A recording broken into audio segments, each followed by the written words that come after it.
O estranho, o bizarro e o inesperado.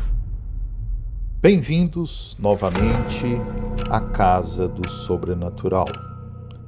Apaguem as luzes e se acomodem. Na história de hoje, você escutará os relatos reais que tiveram como palco uma verdadeira casa mal assombrada. A casa em questão pertencia a uma família mineira típica e está localizada em uma cidade antiga e histórica no interior de Minas Gerais. E nessa casa, uma simples família teria seu primeiro contato com o sobrenatural. A família era composta por Ricardo, o pai, Ana, a mãe e esposa, e seus 7 filhos. Todos se mudaram para uma casa histórica e muito antiga no bairro central da cidadezinha. Ricardo trabalhava na rede ferroviária que passava pela cidade, enquanto Ana cuidava da casa e dos seus 7 filhos. O sustento da família vinha exclusivamente de Ricardo, que adquiriu a casa após anos trabalhando na rede ferroviária. Dentre os 7 filhos, havia 4 homens e 3 mulheres, com o mais velho sendo um adolescente de 15 anos. A casa era enorme, como uma mansão. Cada filho tinha seu próprio quarto e o lugar era antigo e as portas bem grossas, e no lugar das fechaduras haviam batentes de ferro, no formato de argolas, e debaixo da casa havia um extenso porão do tamanho de um salão. A casa era rústica, o cheiro no interior era de algo velho e antigo. Porém, pelo porte e tamanho, Ricardo e Ana acreditavam que a casa pertencera a uma família de classe alta, que deve ter vivido ali há muitos e muitos anos. A estrutura da casa sofria de alguns problemas nas instalações hidráulicas e elétricas, e nem os pais quanto os filhos entendiam a estrutura complexa do lugar, em especial o porão, onde os filhos do casal encontraram correntes presas à parede e nas extremidades havia grossas argolas de metal. No chão velho também era perceptível uma coloração vermelha, como se um corante muito forte tivesse sido aplicado, e mesmo com inúmeras tentativas de limpar, a mancha continuava lá. Com o tempo, a família conheceu seus vizinhos, Jorge e Diana. Ricardo percebeu olhares estranhos vindos de Diana ao olhar para a casa e a família. Porém, os vizinhos receberam a família de braços abertos e com muito carinho. Estes vizinhos eram idosos e passaram a receber a família e os filhos de vez em quando. Os dias se passaram e a maioria dos filhos do casal já estava em idade escolar, exceto por 2 que ficavam com sua mãe, ajudando-a com os afazeres da casa. À noite, quando todos os filhos retornavam, eles se reuniam na sala de jantar e aguardavam a chegada do pai para iniciarem o jantar. Após o jantar, todos iam dormir. No princípio, as noites eram tranquilas e não havia nenhum problema. Apesar da casa ter inúmeros quartos, a família conseguiu ocupar cada um deles, transformando alguns em salas de brinquedos, sala de TV, entre outros. O pai saía cedo e voltava tarde, saindo de casa às 4 horas da madrugada e indo direto para a estação ferroviária, onde se tornou maquinista. Anos se passaram na pura paz e tranquilidade. Certo dia, um dos vizinhos, o Sr. Mauro, procurou Ana, a mãe das crianças, e relatou uma situação curiosa. O antigo morador da casa em que a família estava ficou na residência menos de 2 dias e saiu sem se despedir ou dar notícias, às pressas e desesperado. Esse era o motivo da residência ter ficado disponível, sendo o único acontecimento incomum que ocorrera até então.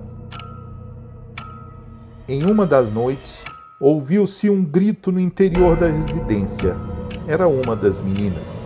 Seus pais correram para socorrê-la e a menina disse ter tido um pesadelo, onde algo que não era humano tocava sua perna e ela não sabia descrever a figura. A garota chorava incessantemente, porém seus pais não deram tanta importância, afinal a menina tinha seus 7 anos e poderia ter tido um simples pesadelo.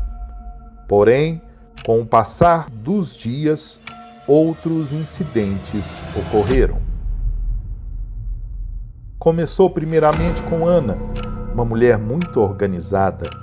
Ela começou a perceber que diversas das louças que guardava sumiam e apareciam em um lugar diferente. Ana achou que devia estar com problemas de memória e não levou a situação muito a sério. Outros acontecimentos estranhos incluíam luzes piscando e um ambiente interno bem gelado durante o inverno. Passaram-se alguns dias e o inverno passou, porém as noites continuaram frias. Era quase impossível ficar na residência devido a uma corrente de ar fria e que os pais não sabiam a origem. Apesar de tudo, viviam como uma família normal e que não se deixava acanhar por esses pequenos fenômenos. Porém, não sabiam o que os esperava. Certo dia, toda a família teve que visitar a família de Ana no interior, já que seu pai, o avô das crianças, havia falecido. A família se preparou para a viagem e trancou toda a casa e se dirigiu para o enterro. Na madrugada do outro dia, os vizinhos acordaram com vozes altas vindos de dentro da casa. Os diálogos eram indecifráveis e, em certo momento, ouviram um som muito alto e forte. E, ao olharem para a casa, as luzes estavam acesas. Os vizinhos já sabiam que não havia ninguém na casa, mas conseguiam ver vultos e silhuetas no interior da residência, de onde as vozes vinham. Um dos vizinhos foi até a porta da casa e bateu de novo, mas ninguém o atendeu. E as vozes e os vultos continuavam. Então, os vizinhos chamaram a polícia, acreditando que a casa havia sido invadida. A polícia chegou e, como a porta estava trancada, tiveram de forçá-la. Entraram e tiveram uma surpresa. Não havia ninguém na casa.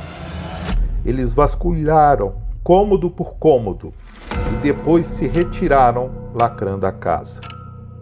Pouco tempo depois, por volta das 3 horas da madrugada, começou novamente. Porém, não foram vozes que acordaram os vizinhos. Eram sons de correntes e gritos apavorados e de dor. Os vizinhos ficaram com medo, já que eles sabiam e tinham a certeza de que não havia ninguém na casa. Os sons eram do mais duro sofrimento e não paravam. Envolviam a casa. Os sons só pararam ao amanhecer, quando, do retorno da família 3 dias após a partida, receberam um relato dos vizinhos do que estava ocorrendo na casa. A família ficou perplexa, sem entender, já que nada do tipo havia acontecido com eles. Este incidente se repetia sempre que a família estava fora. Temendo se tornar um incômodo maior para os vizinhos e preocupados em esclarecer os acontecimentos, procuraram informações históricas sobre a casa na biblioteca da cidade. Lá eles descobriram que há 2 séculos a casa pertencia a um senhor muito rico que mantinha seus escravos no porão. Os relatos e fatos retratavam uma crueldade descomunal praticados por este senhor e que levou à morte inúmeros dos escravos. Também descobriram que esse senhor dava festas quase sempre e os seus vizinhos reclamavam das altas discussões que ocorriam na casa. A família ficou preocupada e intrigada, e mesmo não sofrendo diretamente, decidiram chamar um padre para benzer e abençoar a residência. O padre foi cômodo por cômodo, jogando água benta e abençoando os membros da família com óleo bento. No sótão, o padre benzeu até quase gastar toda a água, e lá ele fez uma oração para proteger a família e a residência. Desde então, quando a família saía, não havia mais confusão, e até mesmo eventos como as luzes piscando e o frio noturno cessaram. Tudo retornou à calma e à vida naquela residência. Porém, a família nunca se esqueceu daquilo que vivenciaram, a existência do paranormal. Até o nosso próximo episódio, na Casa do Sobrenatural.